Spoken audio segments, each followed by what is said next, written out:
5年，整整5年啊！小鹏最重要的一款车型，小鹏 P7终于迎来它的换代。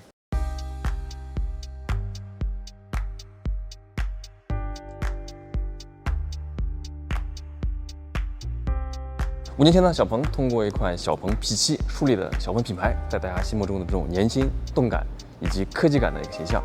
那经过5年的一个改款，现在他们也要去重新思考一下，现代消费者到底如何去定义什么叫做年轻，什么叫做时尚，以及什么叫做科技感。现在我们就带大家去看一下这辆车的一个外观造型。我们现在从车头去看一下整体的一个感受。现在是一个行车灯开启的状态下，带给我们的感觉非常的一种科幻感。从上往下去看这个车边，因为现在这个光线的问题，它的两侧这个隆起会整体上给它一种肌肉感，但同时它整个一个线条是非常柔和，又不会有这种非常锋利的状态。从侧面看的话，它整个前机盖的一个隆起就会更加的突出了。我们再顺着往后走，它整个前面的下方也是用一个黑色的一个底，然后让整体的离地会更远一点，再配合上面的这个一个半悬浮的车顶，带给我感觉就像是一种往前的一种俯冲感，它的力量中心会往后去后移。那整个车的侧面的线条，大家感觉是跟老的 P7是一脉相承的，它不会去做特别的这种棱角鲜明的设计。整体其实它侧边是有一些弧线的，那它弧线过渡的都非常的平缓，以至于它整个一个车尾实际上是一个这种低趴和外趴的感觉，但是因为它线条过渡的非常的柔和自然，导致其实你从视觉上看出来它没有那么的突出。那我们整个屁股到这边，其实它还没有收到这个位置，它又是一个比较鲜明的一个棱角的设计。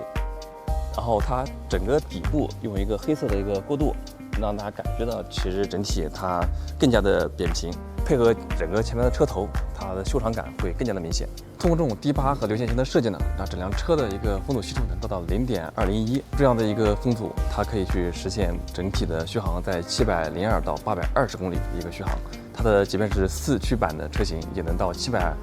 公里的一个续航。我们看完小鹏 P7如何去表达它的运动感，再去看一下小鹏它如何去回答现阶段我们怎么去做一款科技产品。我们现在来说支架，这款车它依然是延续了小鹏 XNGP 现阶段的这种大算力加上主视觉的主支架路线。这款车也是搭载了3颗图灵芯片，其中2颗图灵芯片呢是去运行 VLM 的一个大模型。那这也是小鹏下个阶段的支架的方向。另外一个芯片呢，其实是运行一个 VLM 的一个大语言模型，去支持一个人机交互。而且现在的 VLM 的大模型，除了是车内去能用，那我们在车外的话，其实也可以去调用。你好，小 P， 在哪？退下吧。好的。这款车呢，现在是在前后左右4个位置分别布置了2颗麦克风，也就是说我们在车的4轴360度去唤醒这辆车，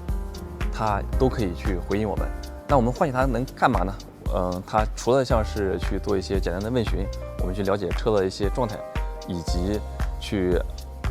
做一些这种问答式之外，它还有一些可以跟车控去相结合的。我们可以在车外打开它的空调，打开它的前后备箱以及它的车窗。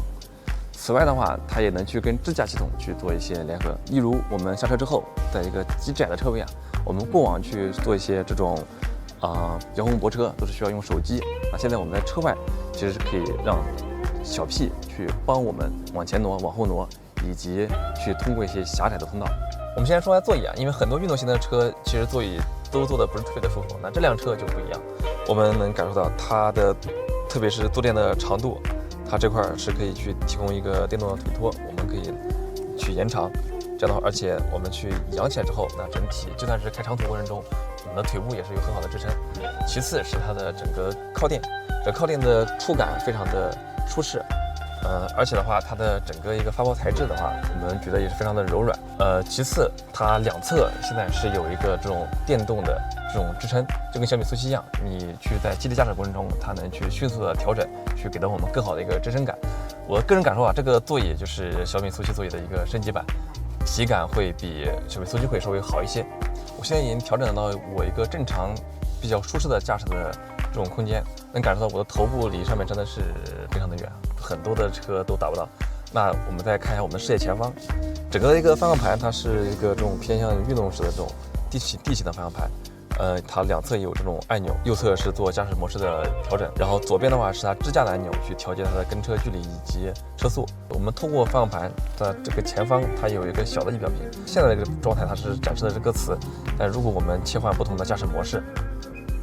例如像运动模式，它会带给我们更多速度感的一些信息。前面其实是有一个专门给驾驶员提供的一个 AR UHD， 来自于华为合作的。那这跟我们在问界上体验的这种 AR UHD 的体感也是一样的。我个人感觉 AR UHD 它去配合整个支架的体感是非常好的。例如我们在过程中去遇到像车辆的一些动作，甚至它发生的 AEB 这种紧急的避让，你驾驶员也能第一时间去通过 HUD 去了解到一些车辆的意图，能更好的去理解车的这些智能化过程中它自己的一些动作。我们在保持刚那个驾驶位置的情况下，我们再坐到后排去感受一下后排的空间。那整体后排的话，最大的感受就是两个，第一个是它整体的这个坐垫的座椅的舒适性跟前排几乎是一致的。其次啊，整个一个坐垫的长度非常的长，我们坐下来的这个腿部的感受非常好。我们现在是坐在后排一个完全靠的后排的状态，大家可以感受一下我整体的一个头部以及前箱的空间。我们再来感受一下这个车的一个后备箱。整个后备箱的纵深非常的深，它的这个高度也还 OK。除了下面装的一些位置之外，它下面其实还有一个小的储物空间，装一些小的盒子啊之类的也没什么问题。在20到30万这个价位里面，去绕不开的对手一定是 Model 3和小米SU7，现在这辆车卖的最好的。如果这辆车跟这两辆车放在一起去对比的话，我觉得它要买它的理由，首先是第一个，就是它除了像是驾驶过程中这种驾驶体验还不错之外，它的一个长途使用过程中，它座椅带给我们的这种长途适应的感受，我觉得也是不错的，这是其他两辆车所不具备的。其次呢，就是小鹏在整个智能驾驶和智能座舱上这么多年的一些沉淀带来的这个现在的一些感受，特别是自研的图灵芯片配合现在的 V11A 的一个大模型，我相信它在智能驾驶上的体验一定是会给大家带来一些惊艳的感受的。OK， 关于这辆车的一些介绍我们就到这里，欢迎大家持续关注我们，去了解这辆车后续的一些动态的体验。我们下期再见。